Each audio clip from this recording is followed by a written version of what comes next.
Esta conferencia comenzará a grabarse.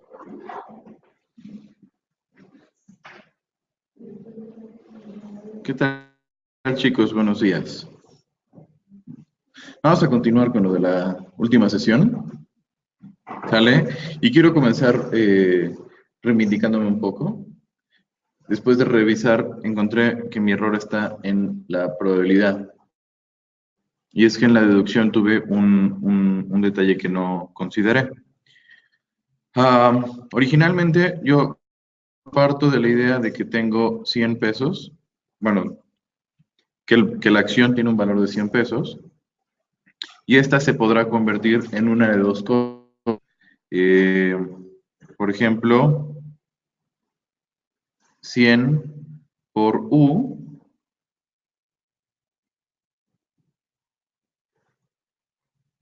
Creo que hay varias cosas aquí que me están...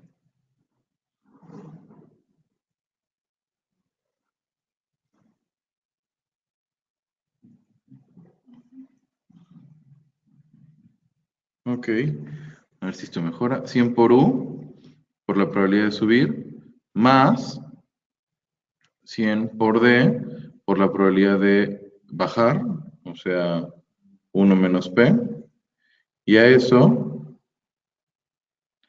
lo traigo a valor presente, ¿cierto? Ahora, siguiendo como la lógica, aquí hubiéramos llegado a que P es igual a E a la RT menos D sobre U menos D, que fue la expresión a la que llegamos la sesión pasada. Sin embargo, hay un tema que no estoy contemplando, y es que hablar de esta situación estoy pensando que aquí, ¿cuántas acciones tengo? Una acción, ¿sí? Y al hablar 100 por U y 100 por D, ¿en cuántas acciones se vuelve? Sigue siendo una. ¿Estamos de acuerdo? El tema es que realmente no es que solamente tengo una acción, porque la acción que tengo, pago dividendos.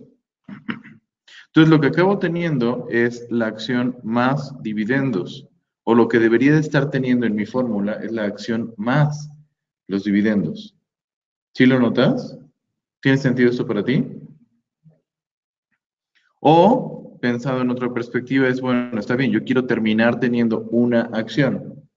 Eso quiere decir que el día de hoy tengo que tener menos de una acción para que con los dividendos que se paguen se vuelva exactamente una acción. Entonces, esa expresión lo voy a conseguir como E a la menos delta T. ¿Sí? Si yo tuviera esta cantidad, cuando se paguen los dividendos se van a convertir en una acción completa. Entonces, hace falta hacer un ajuste aquí, y el ajuste es que yo el día de hoy, o en alguno de los del futuro, pero creo que es más fácil ponerlo en el día de hoy, que el día de hoy tuviera efectivamente no una acción completa, sino una acción menos los dividendos que me ganaré, de tal forma que cuando yo llegue a la fecha T, efectivamente termine con exactamente una acción. ¿Tiene sentido esto para ti?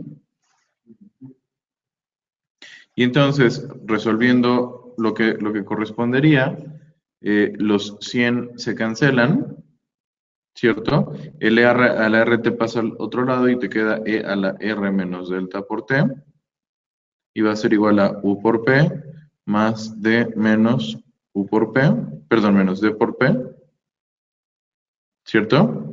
Y entonces, de aquí nos quedaría E a la R menos delta por T, esta D pasa restando, y luego saco el factor común entre estas dos, U menos D, y lo paso dividiendo. ¿Sale? Entonces, ¿qué era lo que nos estaba faltando? Que efectivamente en la fórmula de probabilidad sí tendría que haber puesto el E a la R menos delta por T. ¿Ok? Ahora, ya me había llevado eso de tarea.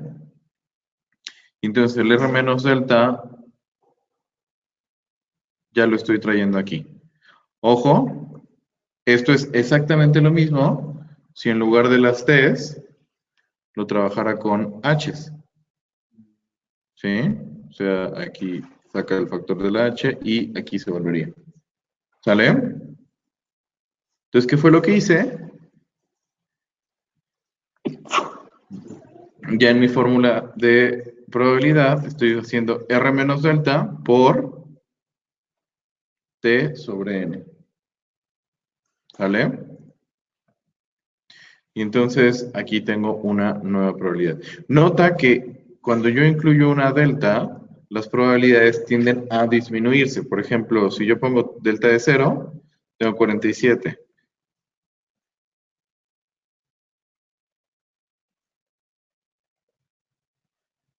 Ah, qué interesante. Ah, claro, aquí no va a afectar porque delta, U y D, todas tienen que ver con la tasa de dividendos.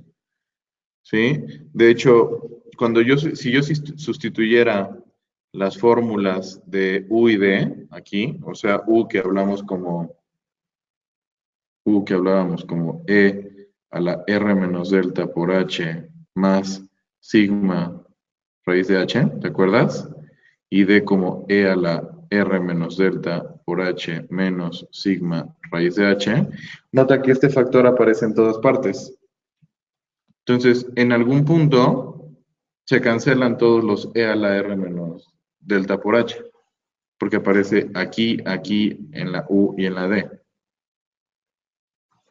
¿cierto? Entonces, realmente creo que también podría cambiar, por ejemplo, la tasa libre de riesgo y no afecta en la probabilidad, ¿ya viste? ¿Qué es lo único que sí va a afectar? La volatilidad. La volatilidad sí afecta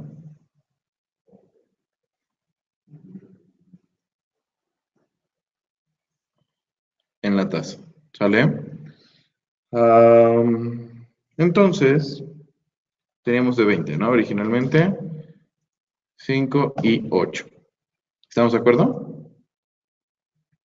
Entonces, ahora sí, comprobado, ya están cuadradas entonces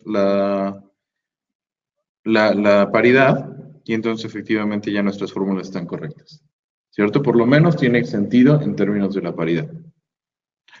Ahora, lo que voy a hacer es, me voy a hacer un poco, bueno, es más, no me voy a hacer de nada.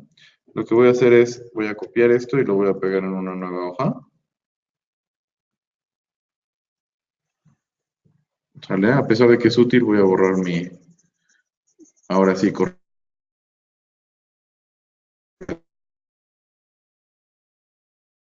ilustración. ¿Sale?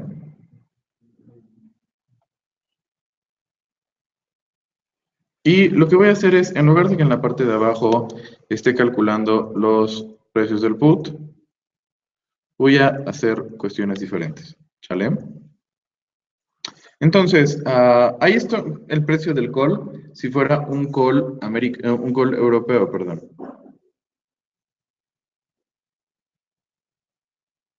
Ahora, ¿qué es lo que va a pasar cuando yo lo que quiero hacer es un call americano? Porque recordemos que la única forma que tenía para poder evaluar el call americano era un árbol binomial. ¿Sale? Entonces vamos a ir analizando lo siguiente. Como ya estoy en la fecha de expiración, por ejemplo aquí, da lo mismo que hable de americano o europeo, porque al fin y al cabo, pues ya sería el último momento en donde lo puedo ejercer.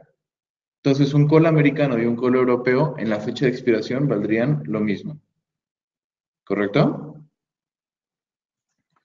Donde ya no es exactamente lo mismo es aquí atrás. Porque en esta fecha en particular, puede ser que yo pueda decidir ejercerlo de manera anticipada o no. Si yo ejerciera de manera anticipada, ¿cuánto gano? Máximo entre 0 y ST menos K.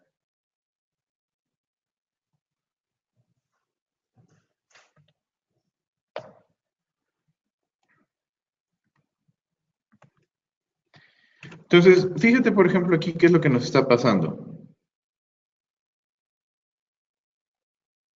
Yo lo que estoy viendo es que si lo ejerzo de manera anticipada, puedo vender en 105 algo que vale 123. Mi ganancia inmediata se vuelve de 18.48. ¿Estás de acuerdo? Si yo me decidiera esperar, en promedio estoy ganando 16.96. Es decir, me puedo ganar 32, eso es un hecho. ¿Sí? Sin embargo, también me podría estar ganando el 3.9, en el dado caso que decidiera esperar. ¿Correcto? Entonces, la conclusión es, si yo me espero, en promedio voy a ganar menos que si ejerzo de manera inmediata. Por lo tanto, ¿cuál sería la decisión razonable en este punto? Ejercer de manera inmediata. Entonces, esto realmente no va a valer 16 porque lo voy a ejercer. Y entonces, este escenario no va a existir y la única forma de que existe esta es que haya estado aquí abajo y luego suba. Porque si te das cuenta, aquí abajo, ejercer de inmediato no es conveniente. Entonces, aquí solo te queda esperar y esperar a que suba. ¿Ya viste? Estos dos escenarios sí son factibles. ¿Por qué? Porque ninguno de los dos me convendría ejercer de manera anticipada. Entonces puede ser que sí llegue a estos tres. ¿Ya viste? Ahora bien, ¿qué ocurre? Para seguir con el procedimiento, pues yo ya no voy a tomar en cuenta que lo que me convendría hacer o el valor que yo le voy a dar a el alcohol, pues va a ser el del 16, como lo había hecho con el alcohol europeo. Lo que voy a hacer es, voy a elegir en ambos casos cuál es el mayor. Aquí, por ejemplo, en el caso de arriba, ¿cuál es el mayor? 1848, que es el equivalente de, en lugar de hablar tan solo del call si subiera, voy a hablar del call si lo ejerzo de manera inmediata. ¿Vale? Entonces, cuando traigo valor presente, traigo aquel valor que sea el más grande de los dos. En este caso, fue ejercer de manera inmediata. Y, y aquí abajo, ¿cuál hubiera sido mi decisión? ¿Esperar o ejercer de manera inmediata? Esperar. Entonces, nota cómo aquí el call americano y el call europeo empiezan a tener diferentes valores. El call americano tiene un valor de 9.50, mientras que el call europeo tiene un valor de 8.80. ¿Sí? Ahora, aquí abajo no va a haber distinción, porque el máximo sigue siendo el de esperar y esperar. Entonces, en este escenario, si el precio hubiera bajado, ambas opciones, americanas y europeas, valen lo mismo. Entonces, por último, o en este último paso, ¿qué es lo que tengo que hacer? Tengo que tomar en cuenta nuevamente el máximo de estos dos. En el primer paso, ¿qué me hubiera convenido? ¿Esperar o ejercer de manera inmediata?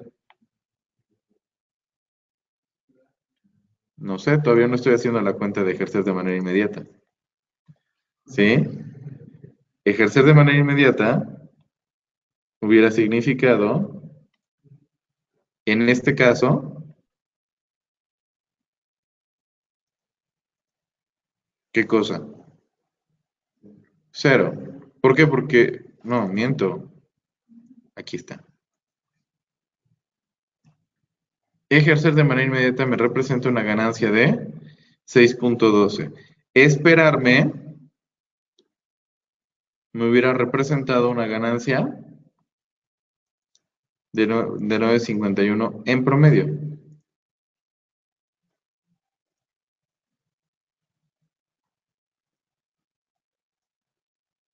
¿Estamos de acuerdo? Entonces, en este punto, lo mejor que puedo hacer es esperarme. Y aquí abajo, ejercer de manera inmediata no me da ganancia, entonces lo que puedo hacer en el mejor de los casos es esperarme también. Entonces, para traer a valor presente traigo el más grande entre esperarme y ejercer de manera inmediata. Entonces aquí, espero. Y en este otro, esperarme o ejercer de manera inmediata. Espero.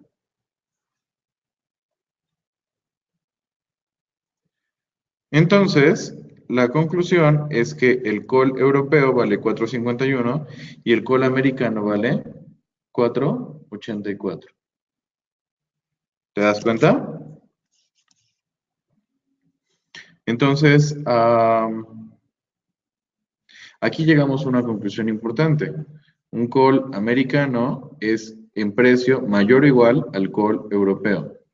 ¿Qué es lo que está haciendo justamente que en este caso en particular el call americano fuese mayor? Este escenario, en donde sí me fui por la opción de ejercer de manera anticipada y evitar que llegara por acá. ¿Qué ocurre? El hecho de, fíjate, esta situación solamente se va a presentar en alternativas en donde tengas pagos de dividendos. Si yo no tuviera pagos de dividendos, ¿por qué me hace travesuras esto?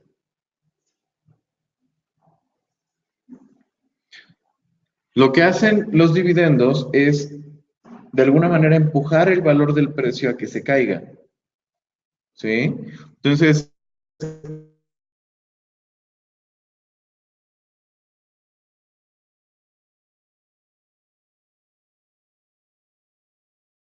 que el precio se caiga, se vuelve más. Entonces, con esa situación, ya estar en este nivel significa que pasó una posibilidad menos probable. Subió 2 veces. Subir 2 veces va a ser menos probable que subir una y bajar otra, y menos probable todavía que bajara 2 veces. Entonces, ya encontrarme aquí es un escenario como poco probable, y si ya estoy, pareciera que lo más conveniente es cobrar de manera inmediata mis ganancias. ¿Sí lo notas? Entonces, ¿queda claro cómo es el procedimiento para hacer cálculos con opciones europeas?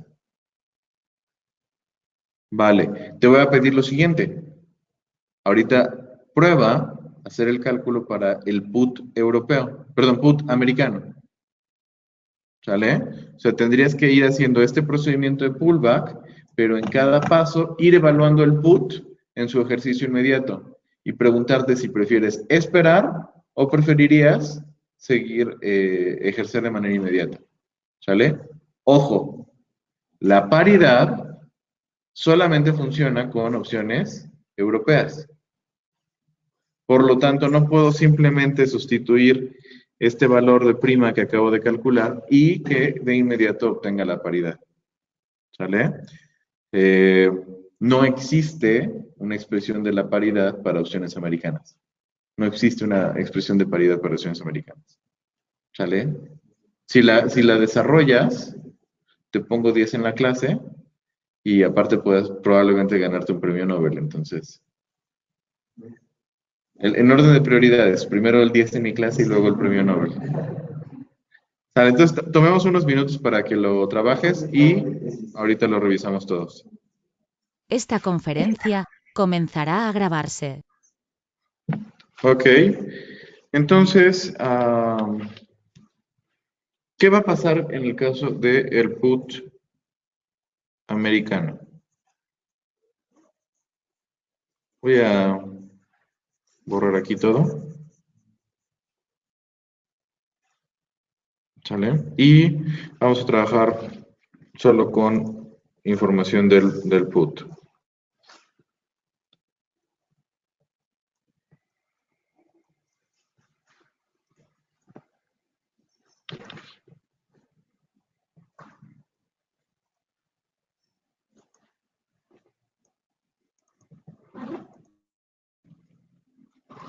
Ok, entonces, lo primero que tengo que hacer es calcular los beneficios del put al momento de la expiración. Entonces, esto va a ser máximo entre 0 y, ¿no? K menos ST.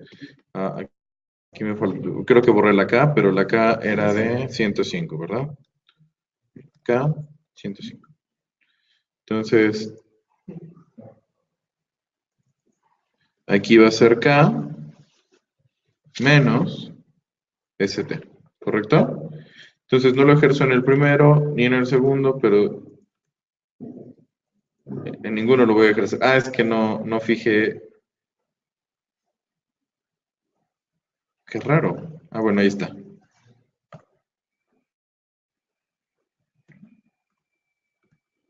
Ahora sí. No lo ejerzo en el primero y en el segundo, pero sí en el tercer y en el cuarto punto. ¿Estamos de acuerdo? Entonces, aquí nuevamente tengo que hacer el pullback. Lo que voy a hacer es, tomo, y de una vez lo voy a hacer de esta manera, máximo entre estos dos. Ahora verás por qué.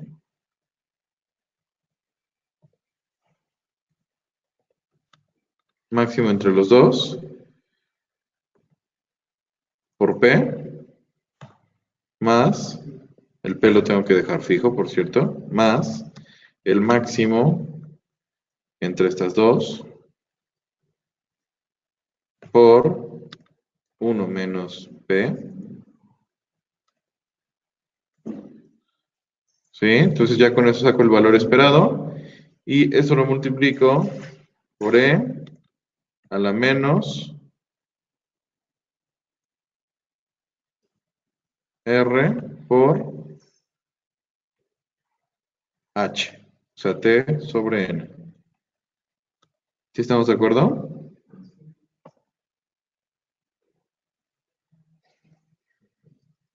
Ahora yo sé que en este caso pareciera que no sirvió de mucho, y tal vez tengas razón.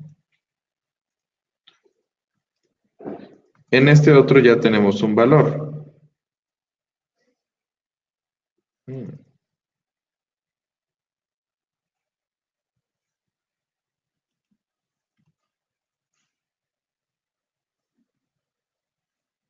Es que el segundo menos P, este de acá, no lo fijé. Muy importante. Ahora sí. Todo está en orden. Y aquí también. ¿Sale? Entonces, en ambos casos, fíjate, en el primero es, si me espero, el valor va a ser 0. Entonces, no me conviene esperar. Sin embargo, ejercerlo de manera inmediata, ¿qué me va a significar?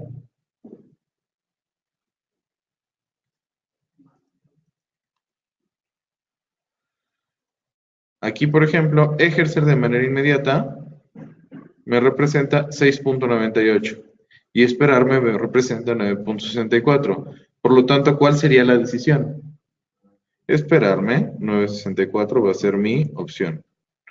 Y luego aquí, ejercerlo de inmediato es 27.19 y esperarme 27.50. Mi decisión va a ser esperar, ¿cierto? Entonces aquí, por ejemplo, cuando lo traigo a valor presente, en la parte de arriba es 0, pero en la parte de abajo es con el 9.64. Y me representa un valor de 5.01. Entonces, esperar me da una ganancia de 5.01 y ejercer de inmediato 0. Entonces, la decisión es esperar. En este otro caso, si me espero, tengo un valor de 18. Si ejerzo de inmediato, 16. Por lo tanto, la decisión es esperar. ¿Cierto? Y entonces traigo valor presente. Traigo valor presente. ¿Y qué ocurre? Tengo de 2. Si me espero, vale 12. Y si ejerzo de manera inmediata, vale 5. Por lo tanto, mi decisión es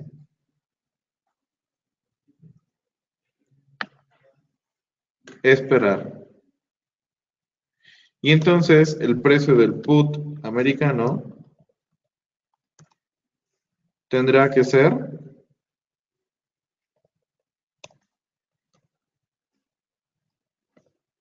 12.08.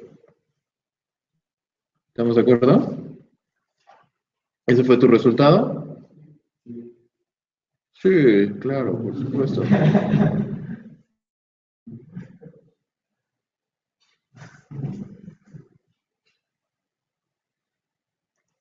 Ok, último punto.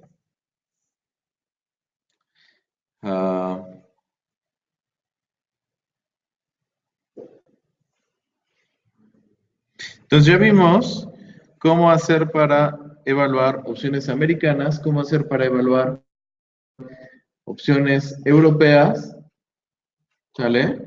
Árbol binomial me sirve para ambos casos. Esta última nos va a servir solamente para opciones europeas, ¿sale? Esas que expiran al final.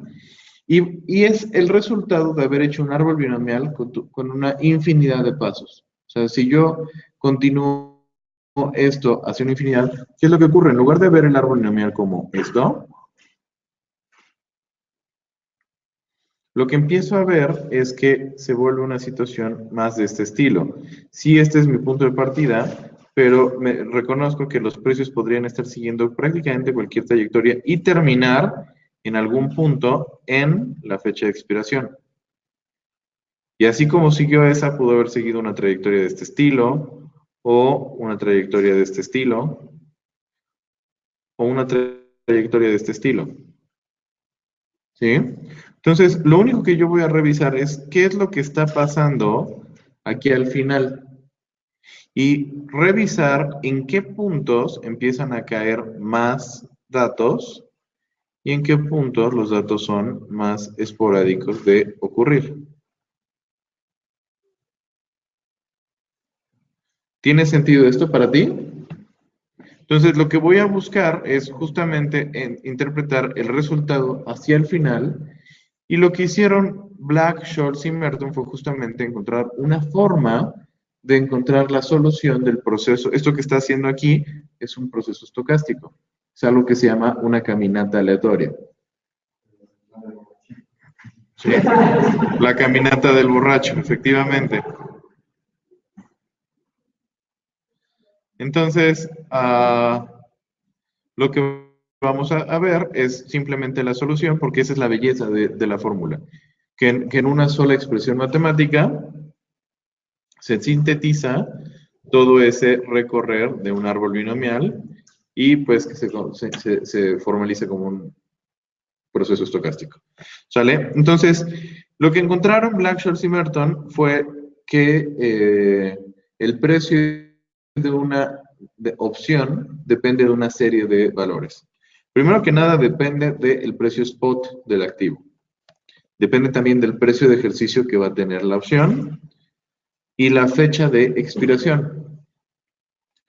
Depende de la tasa libre de riesgo y de la tasa de dividendos. Ajá. Y por último, depende de la volatilidad.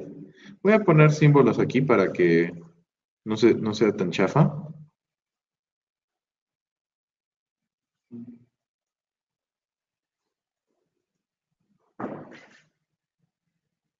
Entonces aquí necesito una delta que capa. Aquí está delta. Y aquí abajo necesito sigma, que ya la tenía acá.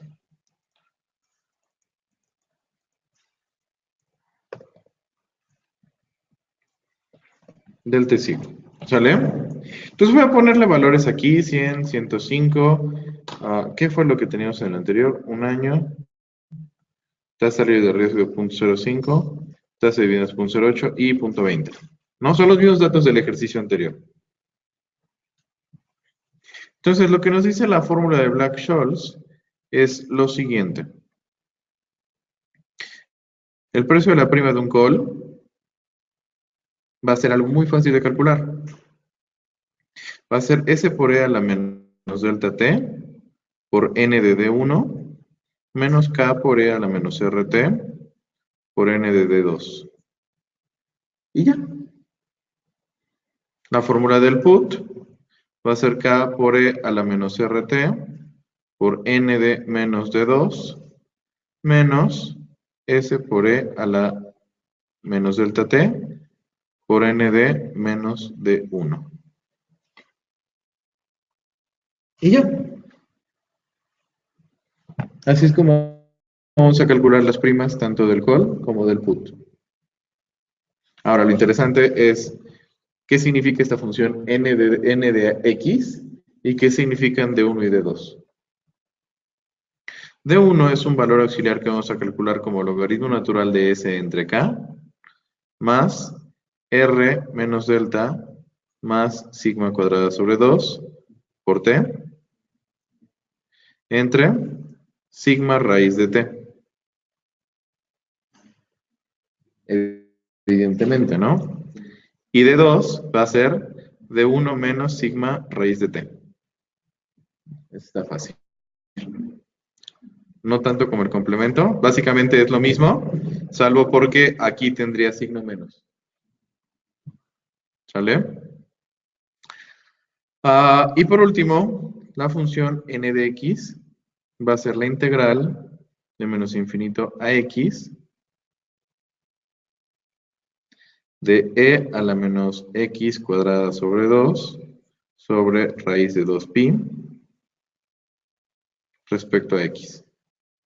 Bueno, vamos a cambiar antes de que algún matemático empiece a quejarse.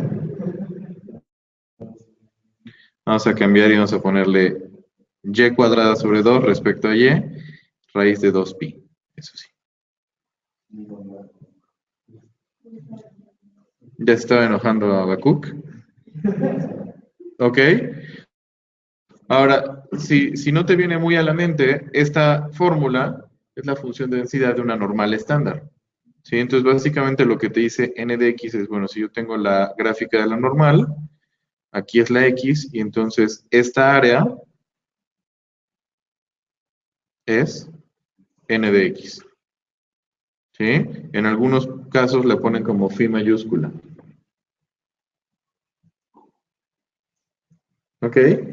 Entonces, así es como se calcularía de acuerdo a la fórmula de Black-Scholes.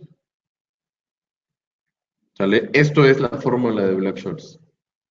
Ahora, lo más sorprendente es que me la sé de memoria. No, la reflexión un poco. Si te fijas, esta parte de aquí viene de la distribución log normal. Estoy haciendo transformaciones de variables.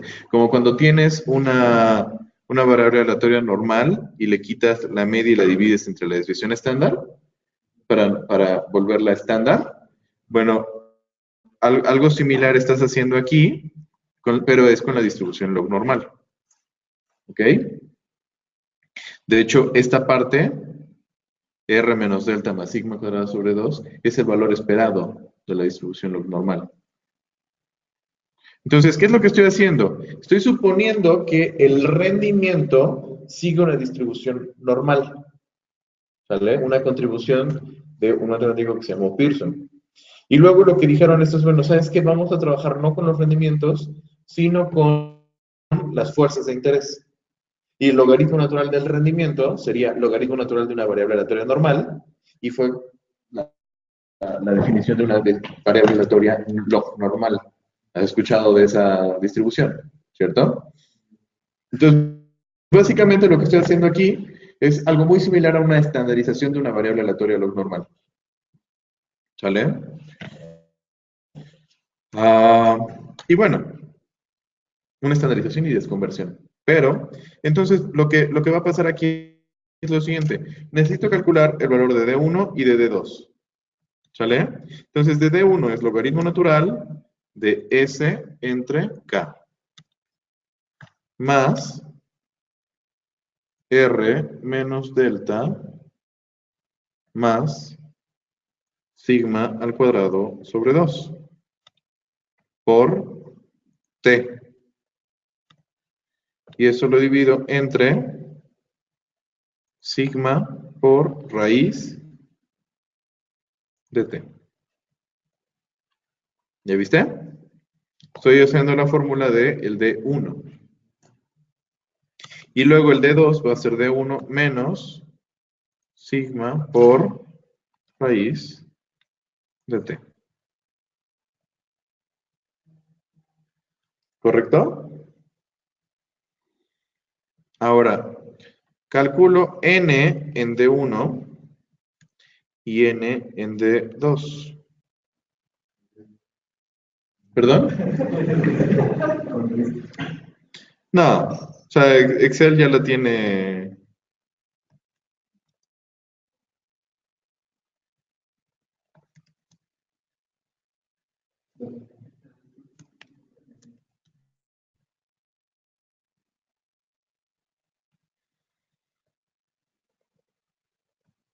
Por ejemplo, la función distro.norm stand en 0 vale 0.5, entonces es justo la que yo quiero utilizar, es decir, la acumulación hasta la x en donde yo quiero revisar. ¿Sale? Siempre lo hago con 0 como para verificar que si esto me da 0.5 significa que estoy trabajando con la correcta. Entonces, ¿qué hago? Calculo n de D1 y n de D2. Y entonces con eso calculo la prima de mi col. Es súper fácil. De acuerdo a mi fórmula es S por E a la menos delta por T por n de D1 menos K por E a la menos R por T multiplicado por n de D2. Entonces aquí me dice que la prima de un call de para esta opción debería ser 4.45 y la prima de un put, fíjate bien, por aquí necesito n de menos D2 y n de menos D1, ¿estás de acuerdo? Ahora, quiero que notes algo. Si yo asumo que aquí está el 0, menos x está aquí, ¿cierto? Estoy por acá. Y entonces, n de menos x va a ser esta área. Pero resulta que esa área que te estoy marcando es justamente el área que te falta aquí. Entonces, esto de acá es n de menos x y expresado de otra forma es 1 menos n de x. ¿Estás de acuerdo? Y entonces, yo puedo calcular aquí 1 menos n de d1 y este es n de menos d1 y 1 menos n de 2 y eso es n de d2. ¿Estamos de acuerdo? Y entonces,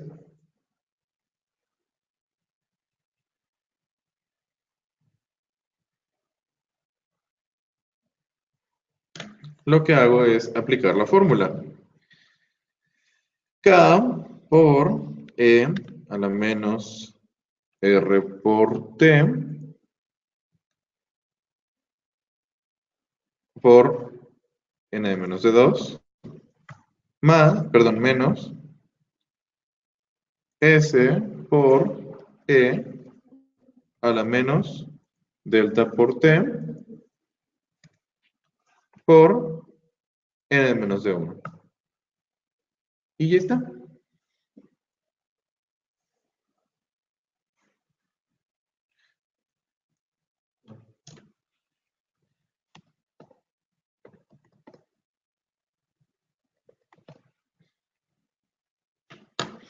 Entonces, esta debería de ser las primas que recibe, o las primas que valen cada una de las opciones. ¿Ok? ¿Perdón? ¿Cuál es? Perdón. Ya. Sí, ya, esto ya está resuelto de tal forma que está al día de hoy, o sea, lo que vale, lo que deberían de valer el día de hoy, de acuerdo a la fórmula de Black-Scholes.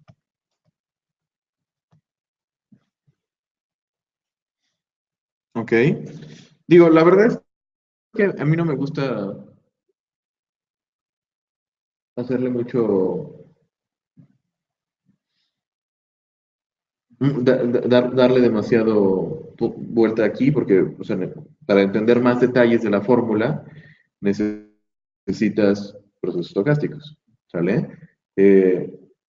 Y funcionalmente, pues nada más necesitas conocer la fórmula, ¿ok? Claro, al final es importante como tener esta curiosidad de decir, a ver, ¿será que es cierto y no será que existen otras formas? ¿Sale? Sin embargo, pues es una solución interesante para condiciones específicas, ¿no? O sea, la fórmula funciona asumiendo que hay estabilidad en las tasas de interés, que hay estabilidad en los dividendos, en la volatilidad, y mientras todo eso se cumpla, pues las primas están correctas. La realidad es que, pues, en la vida cotidiana no necesariamente todos esos supuestos son validables. Sin embargo, pues es una aproximación útil, ¿no? Es mejor que no tener algo más claro. El mismo árbol binomial en sí mismo es una solución limitada porque también asumes uniformidad, ¿sale? Hay muchas cosas en la vida académica y del libro de texto que no se ven en la práctica real, pero pues es como el acercamiento a lo mejor que se puede hacer. ¿Sí estamos? ¿Dudas hasta acá?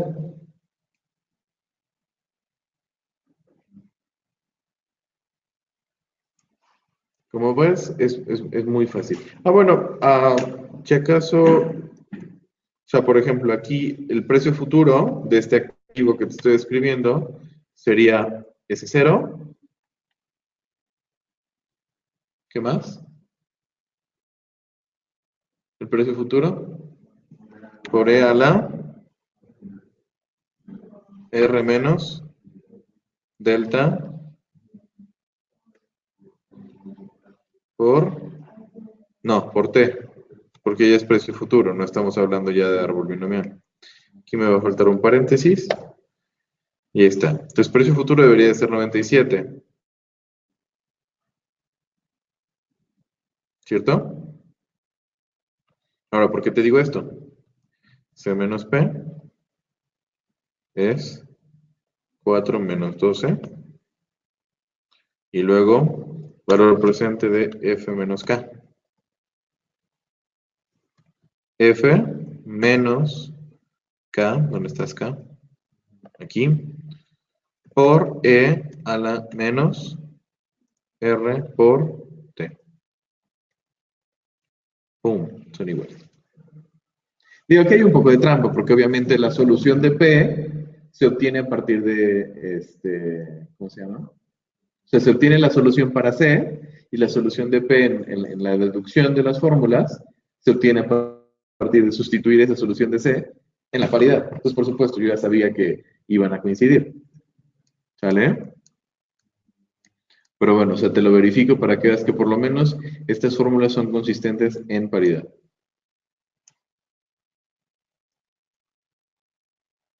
¿Correcto? ¿Dudas? Pues eso es todo.